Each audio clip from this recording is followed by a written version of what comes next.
90s में बड़े से बड़े स्टार्स आए, लेकिन हर किसी को कुमार शानू की आवाज चाहिए थी। हीरो है आंखों में, पलक झपकेगा शाहरुख, पलक झपकेगा सलमान, पलक झपकेगा आमिर, बट सिंगर जाता है कान से सीधा दिल पे। आपकी आवाज में आपको कभी ऑटो ट्यून, इन सब चीजों की आपको जरूरत नहीं पड़ती थी? मैं समझता हूँ कि टेक्नोलॉजी हर चीज को आसान कर दिया। देखो, डेडिकेशन ना आती है एक सिंपल सा वर्ड, डर से। अभी इंडस्ट्री में ऐसा है कि 200 ट्रैक, 300 ट्रैक, 400 ट्रैक, हम लोगों ने खाली 2 ट्रैक में रिकॉर्ड किया। ये सब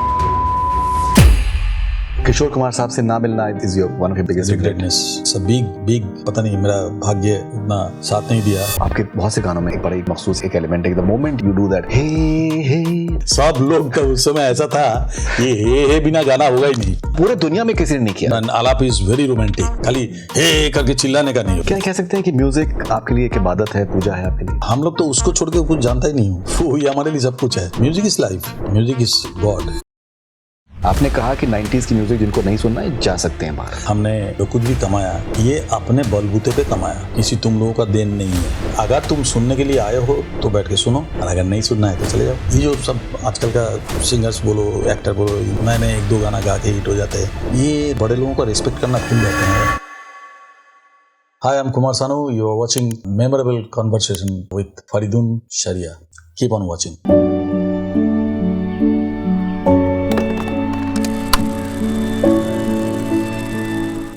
कुमार जी, मोहब्बत क्या है आपके लिए, रोमांस क्या है आपके लिए?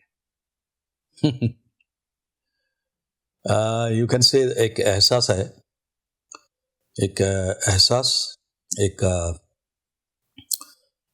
सम kind of feelings you can say, कि एक लाइबिलिटीज और एक इसको बोलता है कि दायित्व निभाने का जो एक प्रोसेस होता है, निभाना, दैट इज सब मिला के एक रोमांस का महत्व आता है।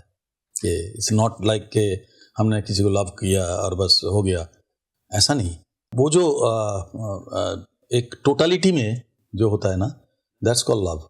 एंड सबसे बड़ी बात है, खाली ऊपर ऊपर देख के पसंद आ गया और ये नहीं, बहुत सारी चीज़ें काउंट होता है उसमें। तो मेरे ख्याल में love is not very easy thing. Proper love जिसको बोलता है, that is not very easy thing. आप करोड़ों लव स्टोरीज का आप हिस्सा हैं। कैसा आपको एक सेंस ऑफ रिस्पांसिबिलिटी आपको महसूस होता है? People literally swear by your songs. This of course this is responsibility. That time से जब मैं कोई गाना गाता हूँ या जब मैं कोई रोमांटिक गाना गाता हूँ, तो उसमें आपका ना डेडिकेशन जो है लव के प्रति, वो डेडिकेशन छलकता है।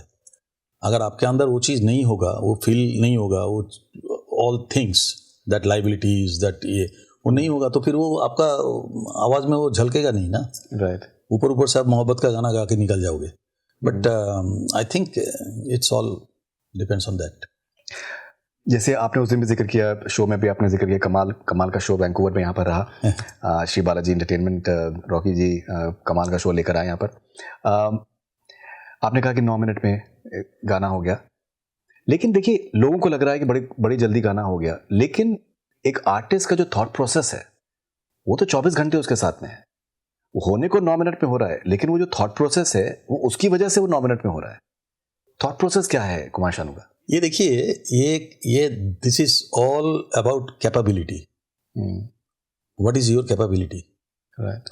एंड आप जो कोई भी गाना कर रहे हो, आप कितना जल्दी उसको ग्रैब कर सकते हो, कितना जल्दी उसको इम्प्लीमेंट कर सकते हो, कितना जल्दी आप उसका सही जो डिमांड है आपको पता चल जाता है। जब आप रिहर्सल कर रहे हो, जब गाना सीख रहे हो, लिख रहे हो, तो आपको पता चलता है कि what music director wants, what lyrics writer wants, and the story is going on. Story में क्या डिमांड है, ये आपका ब्रेन का कमाल है और कुछ नहीं है। ये ब्रेन आपका जितना जल्दी इसको ग्रैब कर सकते हैं, भाई क्या मांग रहे हैं ये लोग और क्या सिचुएशन की डिमांड है, उस चीज को इमीडिएटली आपका ब्रेन आपको ऑर्डर करेगा, भाई इस तरह से इसको इम्प्लीमेंट करो। That I have done with all the songs, because मेरे को जब नादिम समन का कोई एक अलग शैली है, उनका एक अलग टाइप है, अनु मलिक का एक अलग टाइप है, समझ लो जतिन ललित का एक अलग टाइप है जी, आनंद मिलिंद का एक अलग टाइप है, बापीदा का एक अलग टाइप है, करेक्ट, समीर सेन, दिलीप सेन का एक अलग टाइप है, फिर कितना बोले, पंचम दा का तो है ही, पंचम दा का अलग स्टाइल है, करेक्ट, तो कल्याण जी भाई का अलग स्टाइल है, लक्ष्मीकांत प्यारेलाल का अलग स्टाइल है। तो आपको ना मेरे को ऐसा लगता है, this is my opinion, I am not saying about any other colleagues and singers, जी, व्हाट दे फील, बट मेरा ये जो एक्सपीरियंस है, मेरा जो फीलिंग्स है ना, इसमें क्या है कि आपको सबसे पहले वो म्यूजिक डायरेक्टर क्या चाह रहा है उसको समझना पड़ेगा first. You have to think about that immediately, right, immediately आपको पता चल जाएगा कि म्यूजिक डायरेक्टर क्या चाह रहा है, क्या चाह रहा है, वो कैसे गाना सिखा रहा है, मतलब उसके अंदर का जो फील है ना गाने के प्रति, वो कोई जगह पे उसका झलक रहा है। तो हमको वो सब चीज़ को कैच करना पड़ता था कि भाई चलो ये प्यार शब्द के ऊपर उन्होंने एक हल्का सा कुछ किया, मेरे को लगा कि हाँ, तो मतलब कुछ करने का कोशिश किया, लेकिन वो तो सिंगर नहीं है, उसका हुआ नहीं, लेकिन उसका जो फील है उसमें, उसको मैंने कैच कर लिया। आप समझे? बिल्कुल, तो जब नादिम समन मैंने गाना सिखा रहा है, समझ लो, चेहरा क्या देखते हो, ये वो बोल नहीं रहा, क्या बात, चेहरा क्या देखते हो, दिल में उतर कर देखो ना। तो हमको चेहरा क्या देखते हो, दिल में उतर कर देखो ना, वाह, दिल में उतर कर देखो ना। तो ये जो एक म्यूजिक डायरेक्टर जब सिखाता है ना, तो वो आपको बहुत कुछ दे देते हैं। क्या बात है, वो उसको ग्रैब करने का क्षमता जिसमें है वो ले लेते हैं, ग्रैब कर लेते हैं फटक से। राइट, जिनको नहीं है वो सिंपल सा गा के निकल जाते हैं, मतलब जो उन्होंने सीखा वो ही उल्टी करके चले जाने का। नहीं, लेकिन देखिए कुमार जी, आप you are being extremely humble, which is beautiful, लेकिन एक ग्रैब करना, एट द सेम टाइम अपना एक वैल्यूडेशन करना, आपने हमेशा खुद का अपना वैल्यूडेशन किया है, you have added something more to a song always, of course ornamentation आपकी तरफ से आया। नहीं, ये तो देखो, ये कोई भी गाना जब मिलता है उसमें ऑल्टरेशन एडिशन तो चलता ही है गाने में, and what part I feel uncomfortable, I always alter that, उस लाइन पे ना जाके उसका और 3 ऑप्शन दे देता हूँ म्यूजिक डायरेक्टर को। क्या बात है, तो music director bound to take that options, because मैं उस तरह से उसको साझा कर देता हूँ। क्या बात है, पर ये जतिन ललित के साथ होता था, नादिम समन का, तो नादिम को तो मैं जो जैसी फर्स्ट सुन की, मैं जो उसको पहला जो मैं रिहर्सल में फर्स्ट का जब टेक देता हूँ, उसमें मतलब 85-90% वो खुश हो जाते हैं। राइट, उसके बाद जब सेकेंड टेक देता हूँ, बस बात खत्म, उसमें हो जाता है। तो ये depends on your. Kumar ji, आपका जब आपके बहुत से गानों में एक बहुत ही मखसूस एक एलिमेंट है, the moment you do that, hey hey, मतलब ऐसा, मतलब एक तो क्या ना, लोगों के people go weak in their knees. अरे सब लोग का उस समय ऐसा था, ये हे बिना गाना होगा ही नहीं, मैंने कुछ ना भी हो, गाना रिकॉर्ड हो गया, पूरे दुनिया में किसी ने नहीं किया, नहीं रिकॉर्ड हो गया गाना, समझ लो म्यूजिक डायरेक्टर रिकॉर्ड हो गया, म्यूजिक डायरेक्टर मेरे पास दौड़ के आए, कुमार जी ये शुरू का जो म्यूजिक है ना, उसके ऊपर आप कुछ दे सकते हो, आलाप कुछ दे सकते हो। मैं समझ जाता हूँ कि वो ए टाइप का ही कुछ मांग रहा है। Correct. तो मैं बहुत सारे गाने में मैं अपने से ही करके दिया। Right. तो वो लोग को बस ये एक सिग्नेचर ट्यून बन गया था, कुमार सानू मतलब ए आएगा, right. हाँ आएगा, ए आएगा, वो आएगा, कोई आलाप आएगा, एंड आलाप इज वेरी रोमांटिक, दैट खाली हे करके चिल्लाने का नहीं, वो जो रोमांस है उसमें, करके बताइए ना प्लीज, हे जैसे कि दिया, राइट, तो ये है, right, this is the thing. नहीं, I think this is, you know, लेकिन कुमार जी आप ये समझने की कोशिश करिए कि the moment it used to come, लोगों के मतलब जिसको कहते हैं कि दैट दिल पिघलना, मतलब करोड़ों दिल पिघले हैं इसकी वजह से, क्योंकि आपके पास Guinness book of world record में आपका नाम है, 28 गाने आपने एक दिन में किए हैं, इसके लिए भी आपका रिकॉर्ड में नाम होना चाहिए, क्योंकि कितने करोड़ लोगों के आपने दिलों को जो है आपने पिघलाया है। मैं हमेशा यही बोलता हूँ कि सिंगर्स को या कोई भी, या हमारी बेटी को भी हम बताते हैं, शैनन को जी, कि दिल से गाओगे तो दिल तक पहुंचेगा, ये सिंपल सी बात है। हृदय से गाओगे तो हृदय को टच करेगा। क्या बात है, ये सिंपल सी बात है, इसको समझने की जरूरत है, बस और कुछ नहीं। You've also been lucky with the poetry in your songs.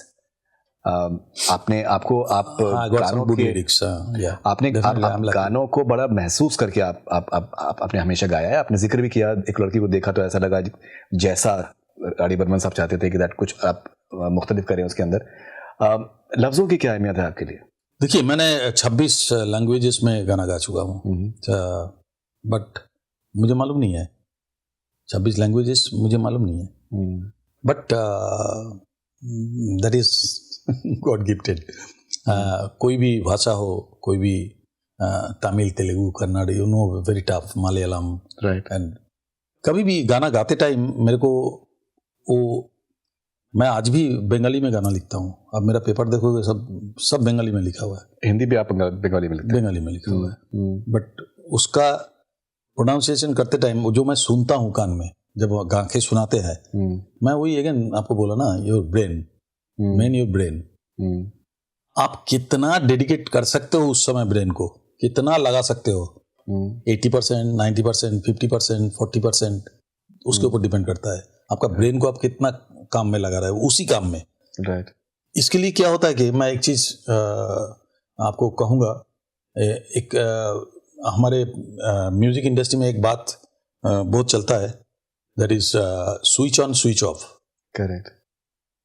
बहुत चलता है. ये क्या होता है कि जब मैं बाहर, बहुत सारा अशांति, ये वो सब चलते ही रहा हमारे लाइफ में, लाइफ तक, लॉन्ग लाइफ तक यही चलता रहा, बहुत सारा.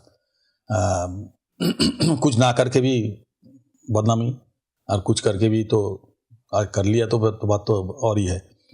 तो जो भी है, बट मेरा एक चीज था कि मैं जब स्टूडियो के चौखट के अंदर घुसता हूँ तो switch off completely for the outside world. And in the studio, only me, lyrics writer, music director and recordist. हम इसमें टोटली इतना इन्वॉल्व कर लेते हैं हमको, आपको, अपने आप को, कि कितना भी दुखी हो, कितना भी खुशी हो, कितना भी जिस सिचुएशन का गाना होगा उसमें मैं ढल जाता. तो ये स्विच ऑन स्विच ऑफ बहुत ज़रूरी है कोई भी कॉलिग्स के लिए, कोई सिंगर के लिए, जो अपकमिंग सिंगर होता है, उनको ये चीज़ दिमाग में रखना कि गाना गाते टाइम वो सोचना नहीं कि भाई घर में जाएंगे तो मामी पीटेगी, ये तो घर में जाएंगे तो मैं वो करके आया, क्या होगा अब, ये सब गाने में no. Right. All things outside the studio should be. क्या कह सकते हैं कि म्यूजिक आपके लिए एक इबादत है, पूजा है आपके लिए? 100% म्यूजिक. आप क्या बात कर रहे हैं, उस समय तो देखो, music is life, music is God, music is इबादत आप बोल सकते हो, कुछ भी. बट हम लोग तो उसको छोड़ के कुछ जानता ही नहीं हूँ. वो ही हमारे लिए सब कुछ है. क्या गॉड बोलो, माँ बाप बोलो, कुछ भी बोलो, सब कुछ वही है. कौन जी, जिंदगी क्या है? जिंदगी महसूस करने का नाम है, जिंदगी जीने का नाम है? मेरे ख्याल में तो जिंदगी जीने का नाम है. महसूस तो डेफिनेटली आप जब जीने जाओगे, जब आप जीना चाहोगे तो आपको बहुत सारी चीज़ें एहसास हो जाएगा, बहुत सारी चीज़ महसूस करोगे. और सबसे मजे की बात है कि कल को सोच के आज को ना खराब करना. क्या बात? कल का सोच के आज का कोई खराब कर दिया तो उससे बेवकूफ और कोई नहीं है. कल का काल देखा जाएगा यार, आज का तो जी लूं. मेरा एकदम ये नीति है, मेरा इस नीति में मैं जीता हूँ. वो कल जाके पता नहीं कितना बड़ा लाइबिलिटीज है मेरा, ये वो चारों इतना करोड़ों का, ये का वो का, फॉरगेट अबाउट इट. मैं कुछ देर के लिए कैसीनो में जाता हूँ, थोड़ा बहुत खेल के मजा लेता हूँ, बस, और कुछ नहीं. बट क्या है कि आप अगर एंजॉय नहीं करोगे, आप अपना लाइफ को, जो काम रेगुलर आप कर रहे हो उसमें से अगर आप अपने आप को थोड़ा सा अलग नहीं करोगे तो उस काम में फिर आपको बोरिंगनेस आना शुरू हो जाएगा. बिल्कुल, है ना. तो कोई भी काम जब आप करते हो तो उसमें से आपको थोड़ा समय निकल के बाहर आना चाहिए. दैट्स कॉल्ड जीना. इसको ही जीना बोलते हैं. बिल्कुल बिल्कुल. कि खाली गाना लेके जीना वो नहीं कर सकते हैं. दैट इज नॉट जीना. वो आप एक समझ लो एक नौकरी की तरह हो जाता है. हम नौकरी नहीं चाहते हैं. इंडिविजुअलिटी, अपना खुद का एक दायरा जिसको बोलता है, एक दायरा खुद का, ये सब चीजें होना बहुत जरूरी है. बिल्कुल. और किस चीज में मेरे को खुशी मिलती है, किस चीज से मैं मेरे को दुखी हो जाता हूँ, फालतू टॉपिक से नहीं करना. तो ये सब चीजें लेके ही जिंदगी होता है और इसको ही जीना चाहिए इंसान को. इंसान को इसको जीना चाहिए यार, कोई भी प्रॉब्लम हो तो फेस करना चाहिए। आप बोलते हैं ना प्रॉब्लम को पीछे अगर छुप के भागोगे तो फिर प्रॉब्लम तुम्हारे पीछे हावी होता जाएगा। प्रॉब्लम को फेस टू फेस कर लिया तो देखना प्रॉब्लम भी थोड़ा रुक जाएगा, बोलेगा भाई इसके पास जाने से पहले 4 बार सोच लो। तो हर चीज़ का वो यही जिंदगी है, यही जीना है। बिल्कुल। At the show the other night हमने एक बहुत ही प्रोमिनेंटली एक चीज़ देखी कि दैट आपका सेंस ऑफ ह्यूमर बहुत अच्छा है। आप थ्रू आउट द शो आप you are cutting jokes and you are just entertaining everyone as well. आपकी ज़िंदगी में सेंस ऑफ ह्यूमर का क्या रोल रहा है? वो तो होना ही चाहिए इंसान को। अब मैं ये स्टेज पे जो मैं करता हूँ ना, मैं यही चीज़ अभी थोड़ी देर पहले आपको बता रहा था, नौकरी करना नहीं है।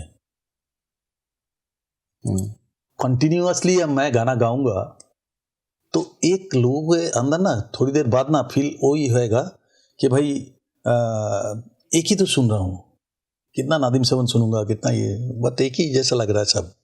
ये आजकल का जो होता है, आजकल का उतना वैरायटी है नहीं, लेकिन फिर भी लोग बोर हो जाता है थोड़ी देर। 4 गाना सुनने के बाद आपको याद नहीं रहेगा। तो मैं उस चीज़ को ब्रेक करता हूँ ऑन स्टेज।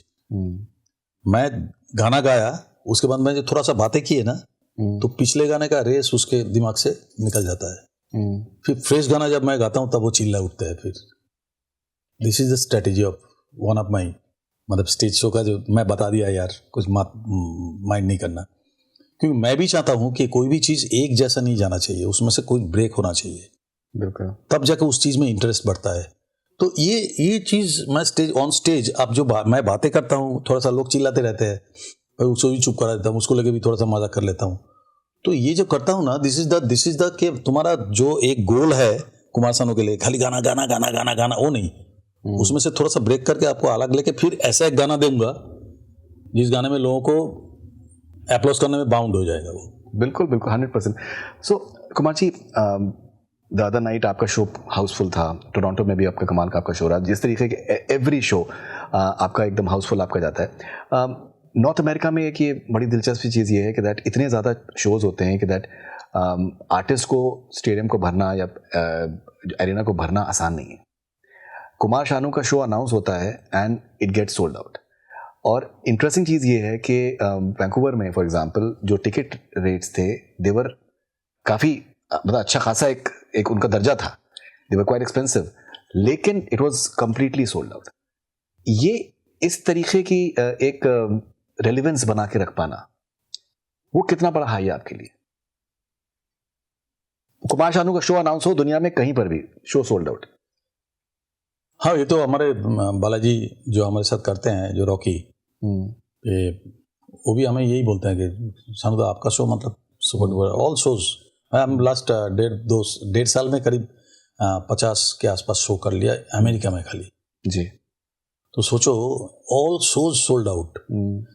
ये क्या है कि ये बना के रखने का नहीं है, ये आई एम लकीएस्ट सिंगर कि मुझे उस तरह के कॉम्पोजिशन, उस तरह के लिरिक्स राइटर, उस तरह के सिचुएशन, उस तरह के हीरोज, उस तरह के प्रोड्यूसर्स, सबका कैपेबिलिटी, सबका क्रेडिट जाता है इसमें।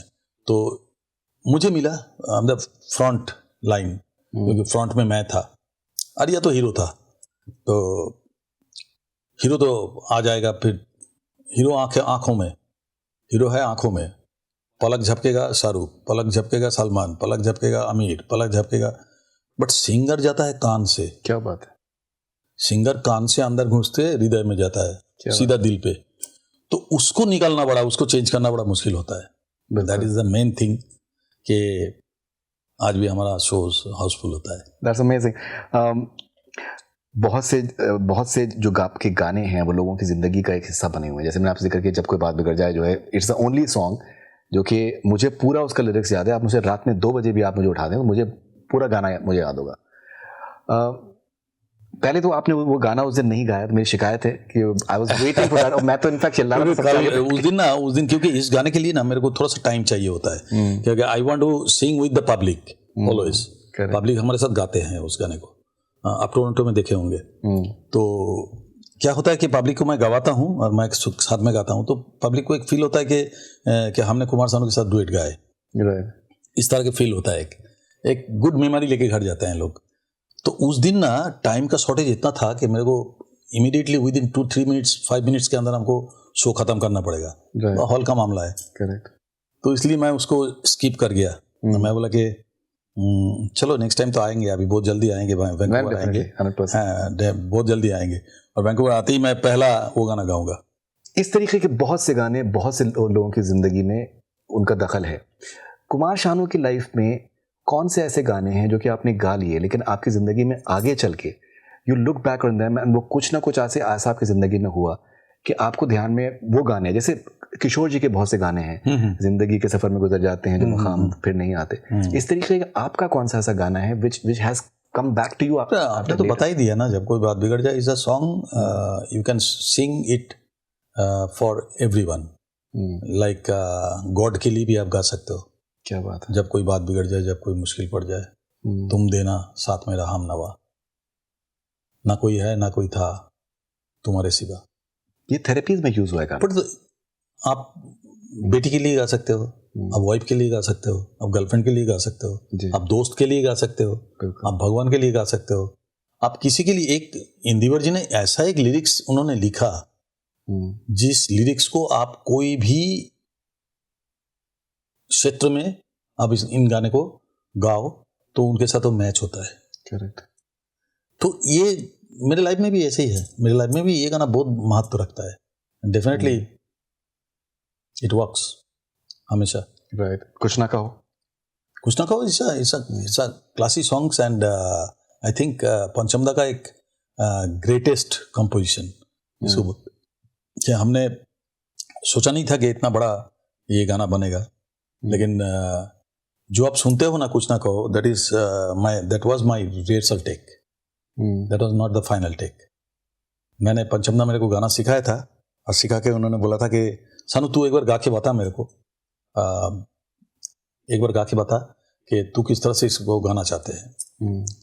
तो मैं बोलूँ रिहर्सल के तौर पे मैं गा दिया था, उन्होंने उसको टेक कर लिया, उन्होंने उसको टेक कर लिया एंड देन मैं रेडी हो रहा हूँ पानी वानी पी के, गाऊंगा अभी, रिकॉर्ड करूँगा। तो बोलते नहीं सानू आजा अंदर। मैं चला गया, सर रिकॉर्ड हुआ नहीं, अब तो रिकॉर्ड करूँगा मैं। नो मैंने कर लिया, जो मेरे को चाहिए था मिल गया। क्या बात। तो दैट इज द थिंग कि मैं उनको अगर समझ नहीं पाते, पंचमदा को अगर समझ नहीं पाते, तो पंचमदा जो चाहते हैं मैं इस गाने में दे नहीं पाते।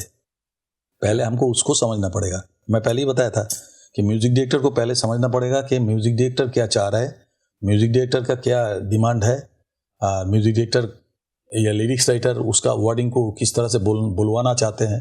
करेक्ट। ऐसे बहुत सारे वर्ड्स है, जावेद अख्तर साहब के, इंदिवर साहब के, वो और भी मजरू सुल्तानपुरी साहब के भी गाया। समीर साहब। हाँ समीर साहब। हाँ समीर साहब तो है ही। तो वो क्या करते थे कि कोई शब्द अगर मेरे को नॉन म्यूजिकल लग रहा है तो इमीडिएटली मैं उनको बता देता था कि ये शब्द यार म्यूजिक के साथ, आपका म्यूजिक के साथ है। अच्छा तो ठीक है, इसको ऑल्टरनेट 3-4 शब्द और दे दिया, तो उसमें से जो म्यूजिकल है उसको मैं चूज कर लेता। तो ये जो चीज़ें हैं ना, ये समझदारी की बात है भाई, सीधी बात है। आपको सिंगिंग के प्रति बहुत सारी चीज़ें हैं जो आपको जानना ज़रूरी होता है। खाली ऐसा गाना गा देने से ही नहीं होता है, बहुत सारी चीज़ें हैं, बहुत सारी चीज़ें। 100%। आर डी बर्मन साहब को आप अपना गुरु मान सकते हैं, कह सकते हैं? ही वाज योर गुरु मतलब एक मास्टर की तरह, मतलब गुरु मतलब कि हमारी इंडस्ट्री के गुरु है वो, खाली हमारा नहीं। इंडस्ट्री के जितने म्यूजिक डायरेक्टर्स है, जितना सिंगर है, जितना ये सबका गुरु वही है। गुरु मानना ही पड़ेगा उनको, क्योंकि उन्होंने तीसरी मंजिल से प्रूव किया अपने आप को गुरु जी। करेक्ट। उस एज से। तो पंचमदा का मतलब पंचमदा से निकले हुए सब चीजें ये सब बाकी म्यूजिक डायरेक्टर कर रहा है। एब्सोल्युटली। सारे एवरीबॉडी फॉलोज पंचमदा, क्योंकि पंचमदा से निकले हुए हैं सब। राइट। एंड किशोर कुमार साहब से ना मिलना is your one of your biggest greatness. It's a big मेरा पता नहीं, मेरा भाग्य इतना साथ नहीं दिया कि उनको, जिनको फॉलो करके मैं इंडस्ट्री में आए, जिनको फॉलो करके मैं बहुत कुछ सीखा उसके गाने से। ये जो बहुत सारी चीज़ें हमारे गाने में आता है, देखना किशोरदा से मिलता जुलता है थोड़ा सा, क्योंकि किशोरदा का सारे गाने मैंने कवर वर्सन गा दिया था टी सीरीज से, ऑलमोस्ट ऑल सॉन्ग।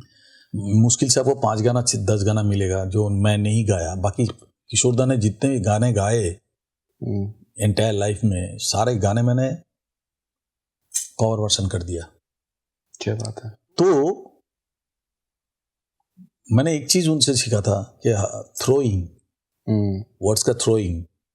आप देखना, मैं बहुत सारा सिंगर्स का नाम नहीं लूंगा, हमारी इंडस्ट्री के बहुत सारा लेजेंडरी सिंगर्स है, उनके साथ आप किशोर दा का एक कंपेयर करना, छोटा सा कंपेयर कर दूंगा। किशोर दा का जब गाना गाएंगे तो किशोर दा का हर लिरिक्स का शब्द आपको क्लियर कान में आएगा। करेक्ट। बहुत सारे सिंगर्स है जिनका आपको पस हो जाएगा, जब फिसल गया कोई, क्या बोला ये, क्या बोला, एकदम क्लियर डिक्शन। करेक्ट।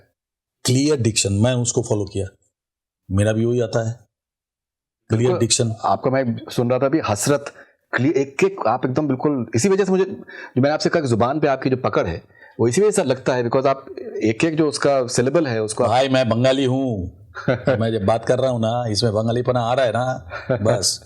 बट जब कागज सामने आ जाएगा, चाहे वो कोई भी भाषा हो, जो बोलते टाइम हमको डिक्टेट करते हैं ना, उस समय मैं हर शब्द के नीचे मेरा खुद का एक शॉर्ट हैंड होता है, उस समय सब मार्किंग करते करते जाता हूँ, कहाँ जीभ को ऊपर लगाना है, कहाँ अंदर से आएगा, काफ आएगा, गहन आएगा, खैर आएगा, सब बहुत सारी चीजें हैं।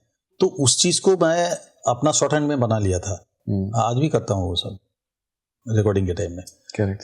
तो बस गाने में आप गलती पकड़ा दो। नहीं पकड़ ही नहीं सकते किसी से। किशोर कुमार साहब का आपका फेवरेट आपका गाना कौन सा है, अगर आप दो लाइनें उसके अंदर सुना सकते? बहुत सारे गाने हैं, बहुत सारे किशोर दा का सारे गाने ही मेरे को पसंद है। अभी कौन सा एक गाना बोलना बड़ा मुश्किल है। समझ लो कोई भी एक गाना ले लो उनका, जो जैसा कि एक अजनबी हसीना से यूं मुलाकात, यूं दूसरा कोई सिंगर होता तो यूं मुलाकात ऐसा करते, यूं मुलाकात हो गई फिर क्या हुआ, एक्टिंग। ये ना पूछो कुछ ऐसी बात हो गई एक अजनबी। तो ये जो मैं आपको बता रहा हूं, जब मैं क्या क्या सीखा उनसे, तो आपको पता चलेगा कि मैं छोटा छोटा चीज बार बार गा के आपको बता रहा हूं, बिकॉज कि ये सब किशोर दा से सीखा हुआ चीज है। आवाज में स्माइल कितनी इंपॉर्टेंट है? आवाज में स्माइल आना कितनी इंपॉर्टेंट है?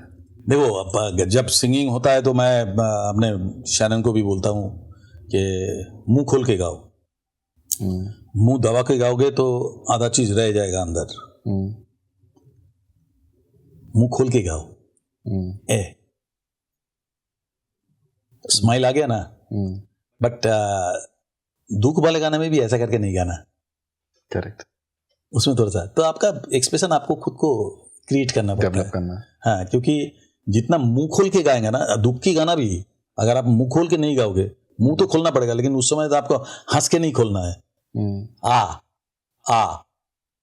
तो ये सब चीजें होता है। तो मैं तो ये समझता हूं कि मुंह खोल के गाने से आपका जो 100% चीजें हैं वो माइक कैच करता है। बिल्कुल। और अगर आप मुंह खोल के नहीं गाओगे तो आपका आधे चीज आपके मुंह के अंदर ही रह जाएगा, आधे चीज माइक कैच करेगा। तो दैट्स वाई मुंह खोल के गाना बहुत जरूरी है। ये कोई भी गुरुजी शायद बताएंगे, आई डोंट नो, मेरा तो ये मानना है। बिल्कुल। कुमार जी, आपका एक और भी बहुत यूनिक डिस्टिंक्शन आपके करियर में रहा है कि जो आशिकी में आपके गानों की जो मार्केटिंग हुई वो इंडियन म्यूजिक इंडस्ट्री में आज तक ना कभी हुई ना उसके बाद कभी हो पाई। वो जो स्टाइल था मार्केटिंग का, कैसेट से जिस तरीके था, वो कभी 100%। इसके लिए गुलशन कुमार को हम म्यूजिक इंडस्ट्री का सही पहचान गुलशन कुमार ने दिया। एक शब्द में मैं आपको सब सारा बता दिया। म्यूजिक इंडस्ट्री का जो पहचान, जो इम्पोर्टेंस जो है, इम्पोर्टेंसी जो है उसमें, वो गुलशन कुमार ने दिया। मतलब देख बेटा, म्यूजिक का ये ताकत है। करेक्ट। ये ताकत है म्यूजिक का, ये दिखाया गुलशन कुमार ने। गुलशन कुमार मुझे लाया इंडस्ट्री में, बट गुलशन जी का मैंने वो चीज देखा कि उनके एक स्ट्रेटेजिक जो बिजनेस माइंड का जो एक सेटअप था उनका, राइट, ये माइंड ब्लोइंग, मतलब ये कोई किसी ऑर्डिनरी बिजनेसमैन या किसी में होगा ही नहीं। नहीं तो एक जूस की दुकान से कहाँ इतना बड़ा साम्राज्य खड़ा कर दिया उन्होंने। करेक्ट, आप सोचिए, राइट, आज उनके वजह से हमने पैसा मांगना सीखा, उनके वजह से हम जाना कि हमारे अहमियत की अहमियत क्या है। मतलब पैसा नहीं मांगते थे, सब हाथ जोड़ करके शॉल उड़ा के गाना सब गा के चले जाते थे। पैसा मांगना सीखा इन्होंने। बोला कि भाई तू तेरा रेम्युनरेशन ले, चल मैं तेरे को ये देता हूँ, तो बाहर जाके मैं उसके ज्यादा बोलूंगा। तो इस तरह से हम लोगों ने शुरू से ही जो पैसा कमाने का जो एक मैंने वही देखा कि एक म्यूजिक इंडस्ट्री को प्यार करना, म्यूजिक को प्यार करना, उसके साथ साथ उसका बिजनेस माइंड भी काम कर रहा साथ में, कि भाई खाली म्यूजिक को प्यार कर रहा हूँ बस, बाकी सब में नहीं, नो, वो साथ में बिजनेस माइंड भी चल रहा है। कि गाना तो मैं जबरदस्त चूज करते थे गाना, असल आशिकी के गाने चूज करना फालतू बात नहीं ना, उसको कितना ज्ञान होना चाहिए। करेक्ट, वो चूज कर रहे, चूज करने के बाद फिर खाली चूज कर लिया गाना हो गया सब कुछ, फिर उसका मार्केटिंग करना। करेक्ट, किस तरह से उसका मार्केटिंग किया जाए। Nobody like Gulshan Kumar, nobody. Mahesh Bhatt साहब का क्या कंट्रीब्यूशन है आपके करियर में? Yes, definitely is a maestro, is a definitely it's a big thing, बहुत बड़ा। मुझे बहुत प्यार करते हैं, बस यही मेरे को संतुष्टि है कि मुझे बहुत प्यार करते हैं, मेरे को बहुत अच्छा लगता है। उनका पर्सनल लाइफ या उनका ये वो सब में मैं कुछ भी नहीं जाऊंगा। मैं only for the focus on his music industry को और फिल्म इंडस्ट्री को जो उन्होंने दिया, जो चीज उन्होंने दिया, पर शायद ही कोई दे सकता है ऐसा। और उनका भी म्यूजिक का नॉलेज ट्रिमेंडस था, ट्रिमेंडस, एब्सोल्युटली ट्रिमेंडस। अभी आशिकी के गाने जब वो नहीं थे तो आशिकी के गाने रिकॉर्ड हुआ था। Correct, after that he came and Gulshan ji उनको सारा गाना सुनाया, बोलते कि ये देखो ये नया लड़का आया कुमार सानू करके, सानू भट्टाचार्य जी नाम था उस समय, तो कुमार सानू तो बाद में नाम दिया मेरे को। करेक्ट, तो ये सब सारे गाने कल्याण जी आनंद जी ने दिया आपको? कल्याण जी आनंद भाई ने। तो सारे गाने सुन के बताओ कि कैसा लग रहा है। कैजुअली सुनाया था, और गुलशन जी के ऑफिस में बड़ा स्पीकर था, गम गम करके एकदम आशिकी के लिए सब चल रहा है गाना। और गाना सुन के महेश जी हिल गया। बट एक चीज आप देखिए, जिसने चूज किया और जो अभी सुन रहे, दोनों का अहमियत समझ रहा है ना आप, दोनों का इंपॉर्टेंस आप समझ रहे हैं ना? बिल्कुल, कि वो चूज किया गाना, हमने गा दिया सब ठीक है ना, हमने म्यूजिक किया, हमने चूज किया उस आदमी ने, और जो आदमी ये गाना सुन के फिल्म बनाने का सोच रहा है, वो आदमी का दिमाग सोचिए। क्या बात, दैट्स कॉल्ड महेश भट्ट। कि उस गाने को सुनने के बाद ही इमीडिएट उन्होंने तय किया कि भाई अरे ये तो फिल्म के गाने हैं, फिल्म तो गुलशन जी मजाक बोला तो आप बना लो फिल्म, आप बना लो। तो पहले ये एल्बम के फॉर्म में गाने ये चाहत नाम था एल्बम का, एल्बम था चाहत, एंड उसको उन्होंने बोला कि मैं फिल्म बना देता हूँ, तो गुलशन जी मजाक में बोला ठीक बना दीजिए आप, कोई फिल्म हो तो। बोला ये काम करो, गाना सब मेरे को दे दो, गाने के इर्द गिर्द मैं स्टोरी बना लेता हूँ। That's called Mahesh Bhatt. उन्होंने स्टोरी बनाया। और आपके करियर में बहुत से फिल्में इस तरीके की हैं कि फिल्में नहीं चली लेकिन गाने उसके बहुत सुपरहिट हैं। फिर तेरी कहानी याद आई फॉर एग्जांपल, पिक्चर बहुत अच्छी थी लेकिन जो गाने थे उसके अलग लेवल के हैं। दिल का क्या कसूर, दिल का क्या कसूर, सलामी, जानते नाम तो चला था, हाँ थोड़ा सा चला था, राइट।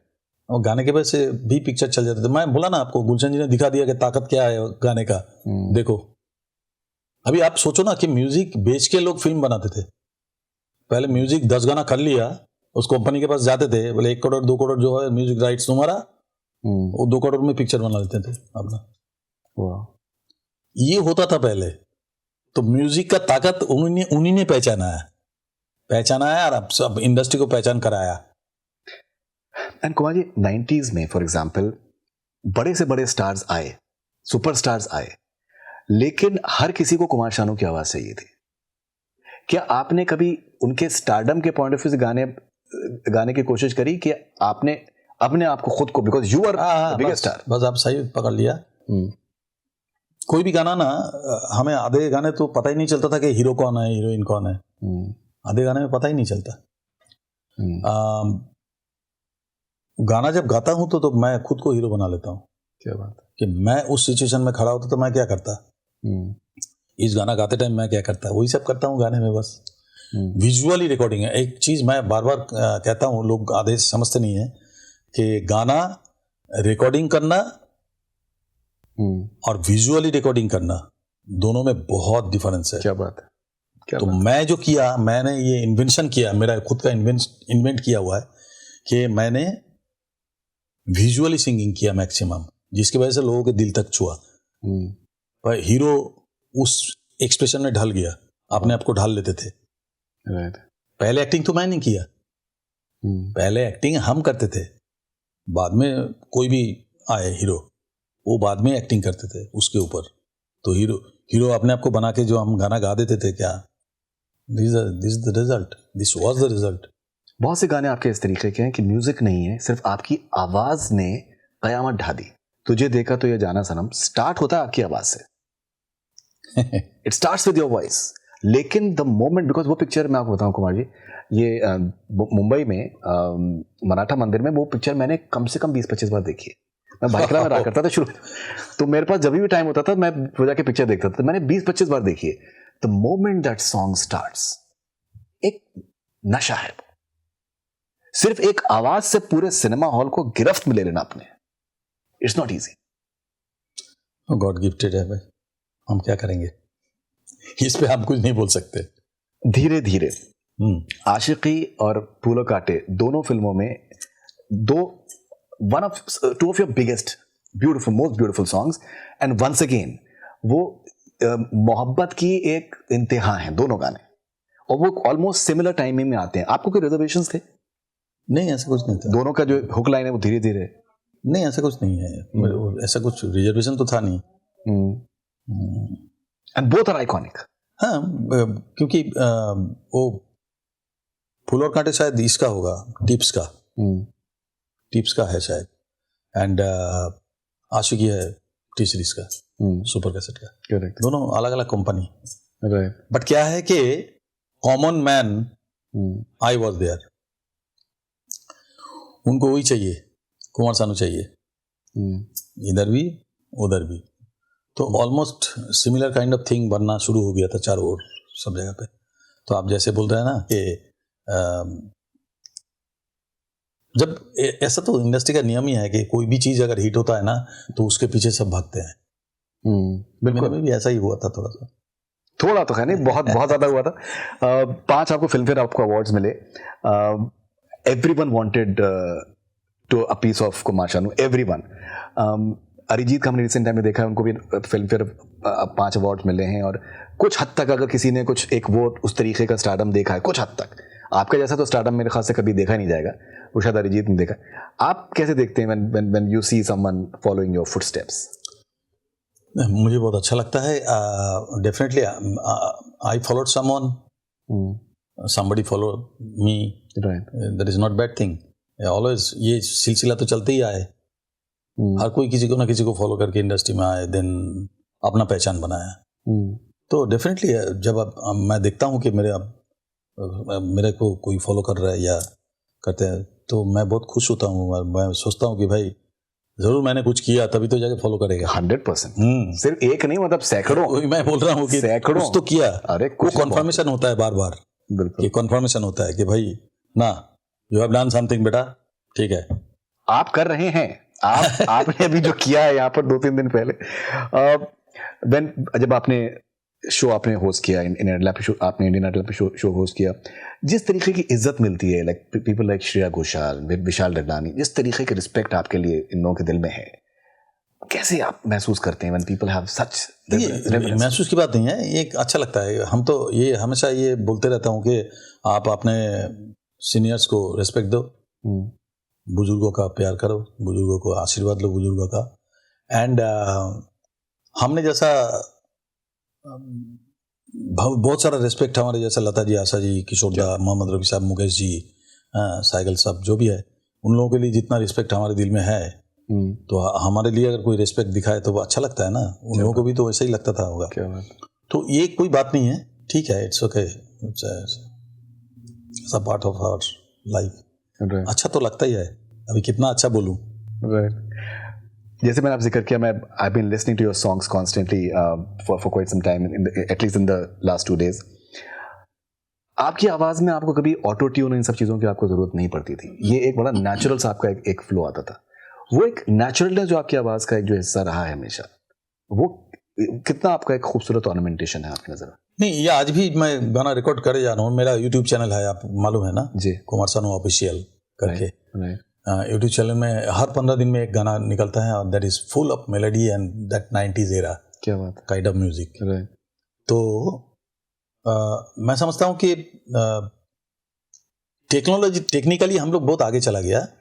टेक्नोलॉजी हमें हर चीज़ को आसान कर दिया। देखो, डेडिकेशन आती है एक सिंपल सा वर्ड, डर से। एक डेडिकेशन आता है डर से। क्या बात है। क्योंकि डेडिकेशन आपको, जब तक आप डरोगे नहीं ना, तब तक आप उस चीज़ में आपका ध्यान ज़्यादा जाएगा नहीं। Right. आप जैसे ही सोचोगे कि नहीं इट इज टफ यार, इट इज टफ, ये बहुत कठिन है मामला, तो आपका डेडिकेशन बढ़ जाता है। तो डरना बहुत ज़रूरी है। तो अभी इंडस्ट्री में ऐसा है कि 200 ट्रैक, 300 ट्रैक, 400 ट्रैक हम लोगों ने खाली 2 ट्रैक में रिकॉर्ड किया। ये सब बाजीगर फाजीगर का जो गाना सुनते हैं आप, Wow. 2 ट्रैक में 100 म्यूजिशियन बजा रहा है। Can you believe this? एक ट्रैक में सिंगर के लिए रखा हुआ था और एक ट्रैक में 100 म्यूजिशियन बजा रहा है, लेकिन आप एक पिन का आवाज भी क्लीन सुनाई देगा। क्या बात द प्लेसिंग की वजह से सब कितना दूर जाएगा, कितना नजदीक आएगा, सब प्लेसिंग करके करते थे। बट ट्रैक फैसिलिटीज नहीं था उस समय। लेकिन उस समय ये सब गाना बना जो आज भी लोग सुनते हैं, जो 500 ट्रैक के अंदर सुनते हैं लोग। करेक्ट। लेकिन क्या है कि हमारे पास ट्रैक फैसिलिटीज था नहीं बोल के हम लोगों ने अच्छा काम कर पाया। मेरा ये मानना है। क्या बात है। क्योंकि अगर मेरे को ट्रैक फैसिलिटीज होता तो फिर मैं क्या सोचता कि भाई चलो, आजकल होता है, हमारे में भी होता है, हम भी करते हैं ऐसा। ये जब ट्रैक फैसिलिटीज है, हम क्यों 1 मिनट में, अरे ठीक है ये लाइन अच्छा हो गया, चलो नेक्स्ट लाइन गाते हैं। करेक्ट। उस समय क्या करते थे, गाना शुरू किया तो एंड तक गाना पड़ेगा। क्या बात है। No cutting putting, no paste, nothing, क्योंकि एक ट्रैक में सब कुछ हो रहा है। अगर आप मिस कर गया तो 100 म्यूजिशियन आपकी तरफ ऐसा दिखेंगे ना, दोबारा बजाना पड़ेगा उनको। और जब वो लोग मिस करते थे तो मैं उनकी तरफ देखता था, क्या यार तो उधर से बोलते थे। तो ये जो है ना, ये चलता था कंपटीशन म्यूजिशियंस और सिंगर्स में कि भाई हमको अपमान नहीं होना है, कि हम मिस नहीं करेंगे। That's called dedication. Kumar ji, 2 मेरे बस छोटे छोटे सवाल हैं। एक, आपने जैसे बात करी कि डेडिकेशन की आपने बात करी, और उस दिन भी जब हम शो में देख रहे थे तो आपने स्टार्ट किया, आपने बाहर के डोर से आपने एंटर किया, just entered the crowd, and मेरे पास वीडियो है। मैं उसी वक्त मैं आपके पीछे पे जब एंटर कर रहा था, मैंने वीडियो बनाया वो, और आखिर तक आपका टेम्पो नीचे नहीं हुआ। हम एक ऐसे दौर में कुमार जी कि लोग जो हैं वो लिप सिंक कर लेते हैं शोज में, मतलब इन द सेंस कि इस हद तक एक लेजीनेस है कि वो अपने गाने खुद लिप सिंक करके चले जाते हैं और उनको लगता है कि ऑडियंस। तो आखिर तक आपने जिस तरीके की, जो मेरी नज़र में होता है कि पसीना बहाने की एक जो एबिलिटी है, वो जो है आपके करियर में कामयाबी का, उसका कितना बड़ा राज है, पसीना बहाना। ये तो मैं आपको बार बार बोल रहा हूँ ना, डेडिकेशन, ये सब जो बातें बोल रहा हूँ तो ये सब इसमें ही छुपा हुआ है। इसीलिए अलग से हमको कुछ बोलने की जरूरत नहीं है। इसलिए क्योंकि देखो, मैं बार बार पहले से ही एकदम फर्स्ट को बात बोला था, मैं दिल से गाओगे तो दिल तक छुएगा। क्या बात है। एक पहला। सेकंड पॉइंट था कि डेडिकेशन। थर्ड पॉइंट था डर। स्टेज पे जाने से पहले आज भी मैं डरता हूँ, बहुत डरता हूँ। तो ये सब चीजें आपको सही में लगता है, मतलब सीधा रखते हैं। बोलता है ना कि माथे पे बाप है तो बेटा एकदम ठीक ठाक रहता है, बाप डंडा लेके खड़ा है। तो ये सब चीज डंडा है मेरा। राइट। ये जो डेडिकेशन, डर, फिर सब चीजें जो है, ये सब डंडा है। ये सब हमारे माथे के ऊपर खड़ा रहता है तो एकदम हम सीधा चलते हैं। क्या बात। तो वो जो बात बोल रहा है ना, पसीना बहाना, पसीना तो बहाना ही पड़ेगा भाई। पसीना तो बहाना ही पड़ेगा, यू हैव टू। अगर पसीना नहीं बहेगा तो फिर वो छुएगा नहीं किसी को। आपने डरने की आपने बात कही, आशा भोसले जी के आई बीन लकी, मैंने उनके साथ मैंने कॉन्वर्जेशंस करें, उन्होंने एक बार इतनी कमाल की बात कही थी कि मैं हर गाने को अपना पहला गाना मानती हूँ। हाँ। मेरे अंदर वही नर्वसनेस होती है कि मैं कर पाऊंगी नहीं कर पाऊंगी। म्यूजिक डायरेक्टर से बात करना। मैं आपको पहले क्या बोला, डर स्टेज पे जाने से पहले भी, रिकॉर्डिंग से भी पहले, चाहे वो छोटा सा म्यूजिक डायरेक्टर है, लेकिन गाना जब मेरे को दे देते हैं, गाना जब देते हैं तब मैं डरना शुरू हो जाता है। नहीं कर तो पाऊंगा ना, ठीक से कर पाऊंगा ना, ये कर तो पाऊंगा। ये डर हमको परफेक्शन की तरफ लेके जाता है। That is the main thing.